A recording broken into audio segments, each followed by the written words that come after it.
Hi, so continuing on in the series that we started a couple of weeks ago of wardrobe classics, I want to share with you some suggestions of things for jewellery.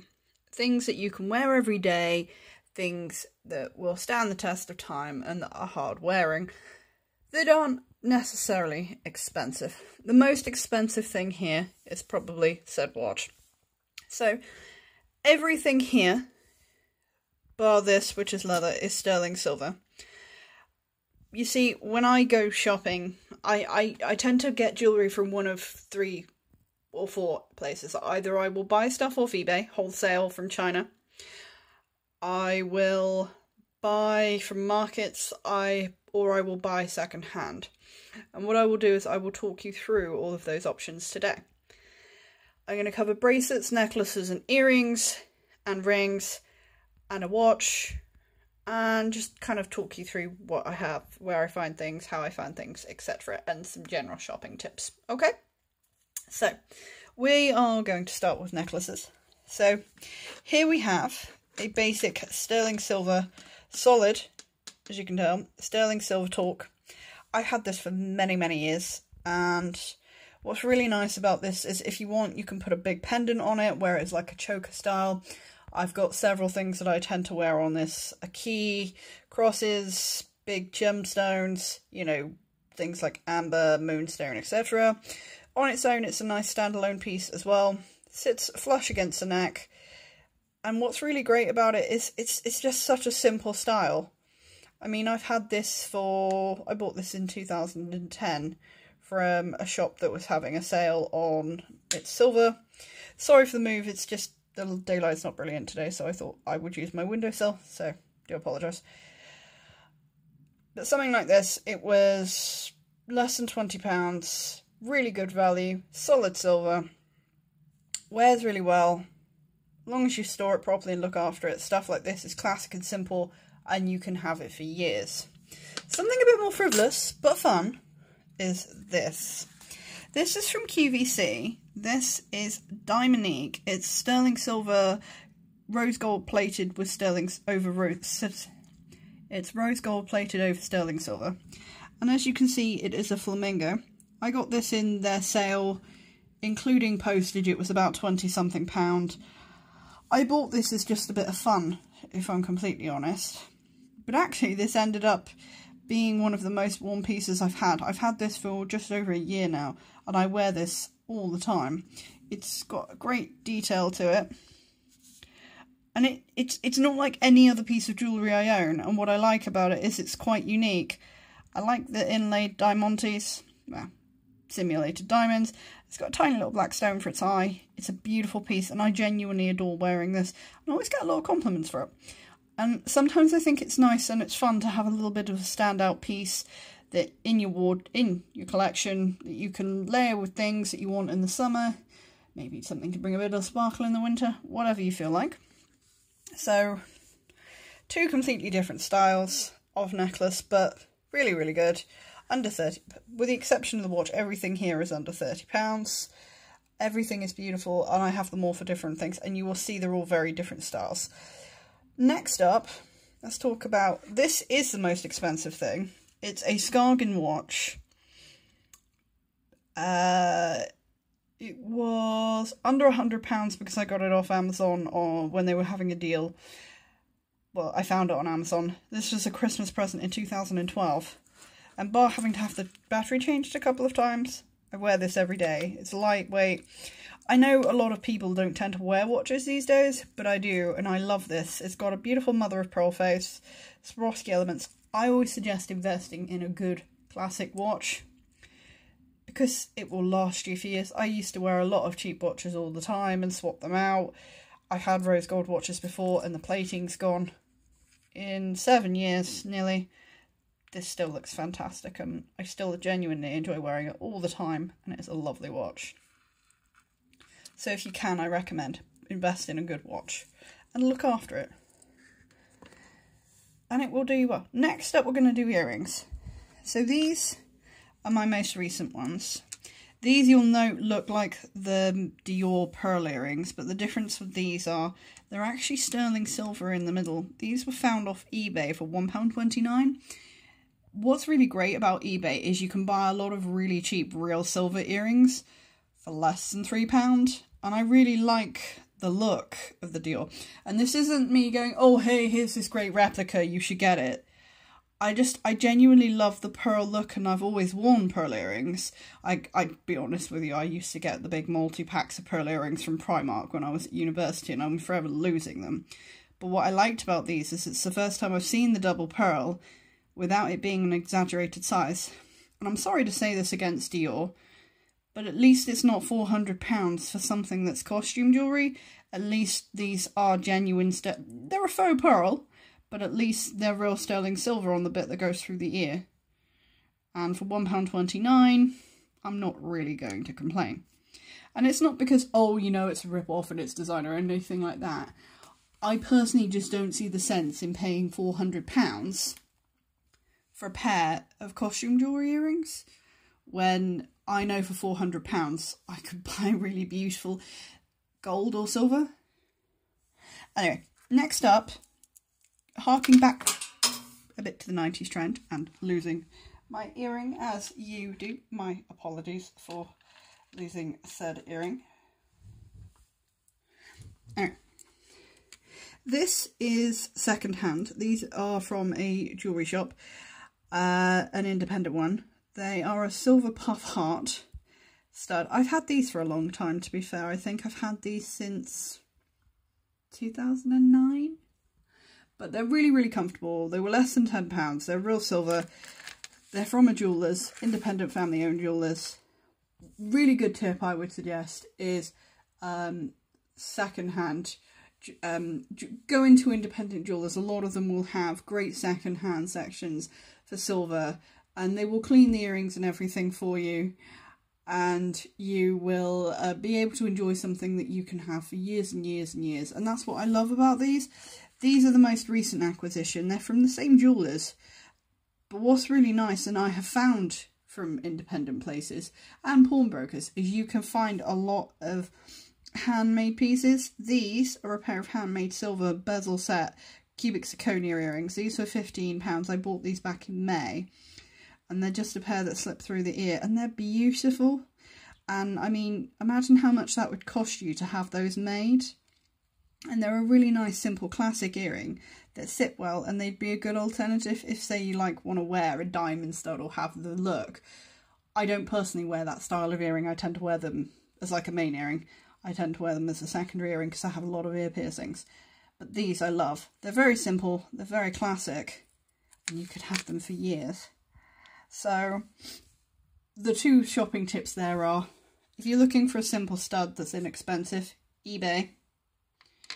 And if you're looking for something that you want to keep that's dangly and a bit fun but is real silver, eBay again. If not, check second-hand sections of local jewellers. Next up are rings. This is from a shop in the UK called Crystals. It is sterling silver and it's got a hammered finish.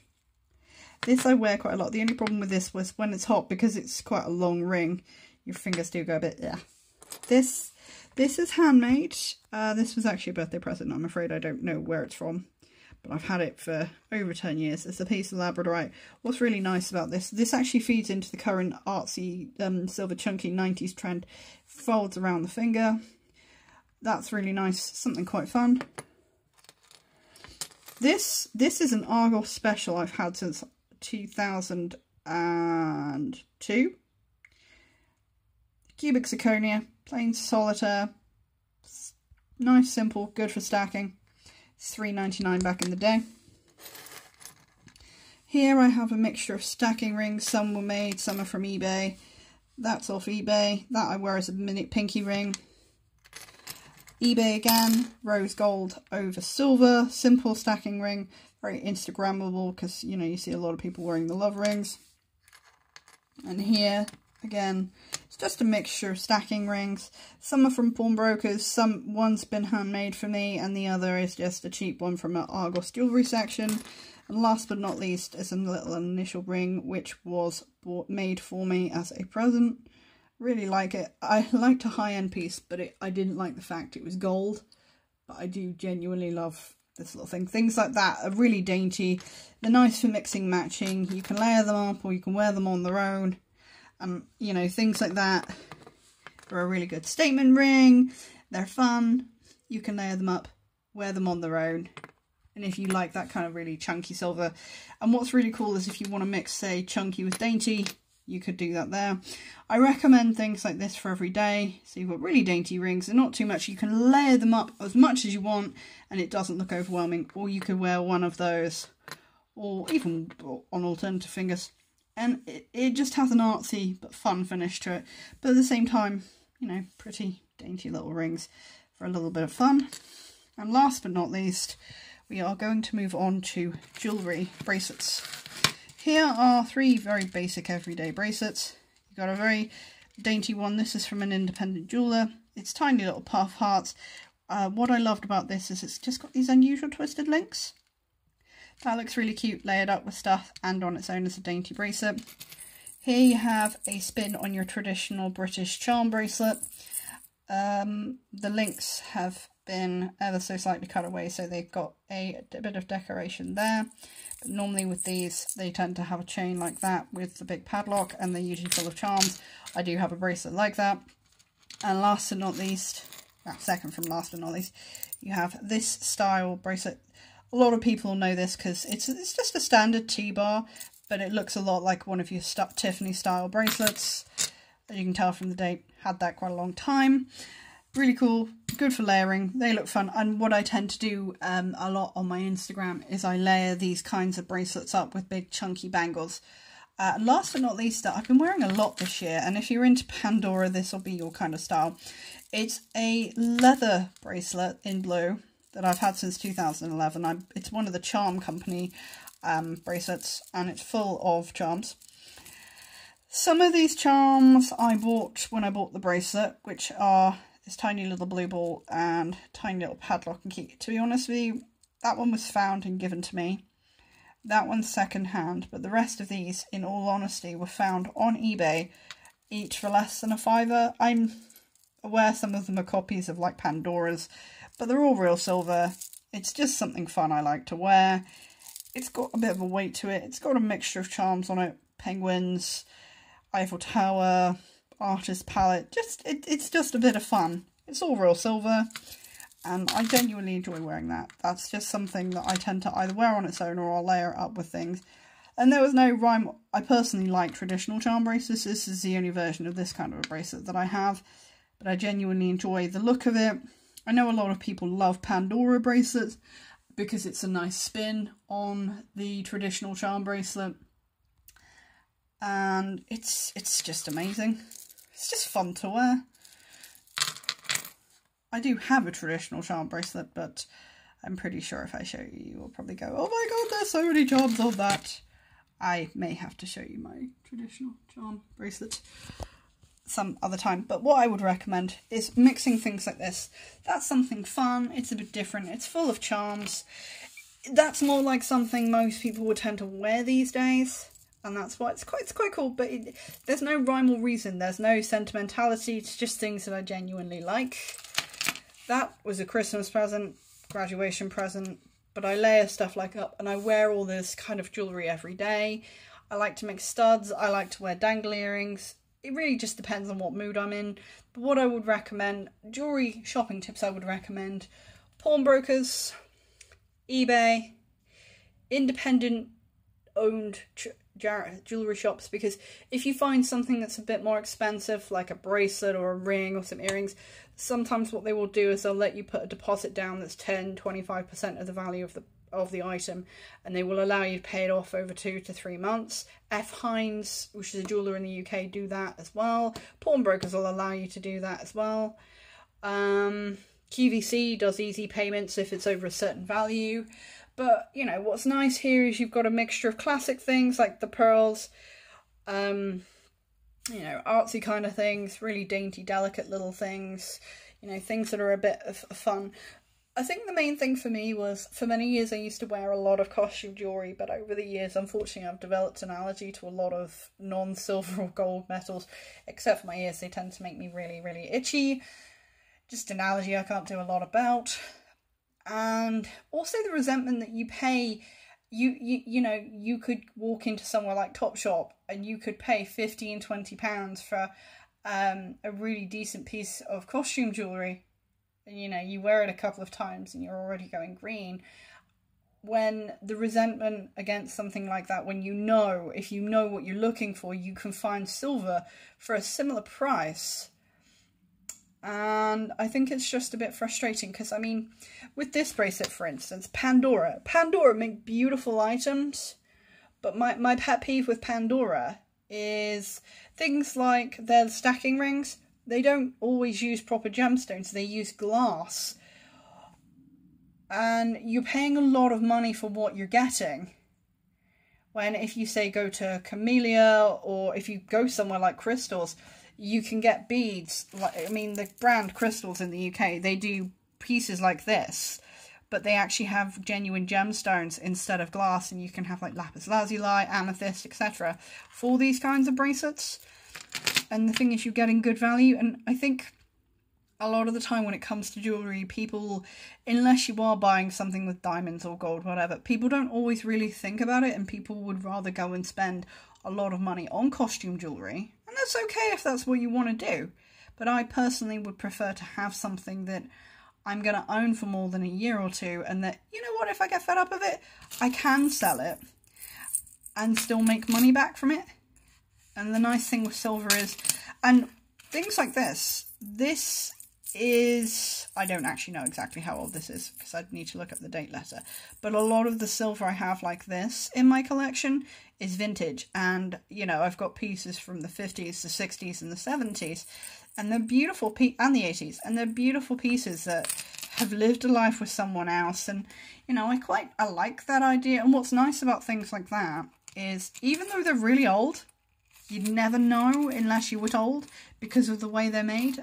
It's such a classic that you just never really know. Things like this do date more. Same with things like this. Stuff like that, not so much. It really just depends. Anyway, so those are my hints and tips for jewellery. Have a good day, and thanks for watching.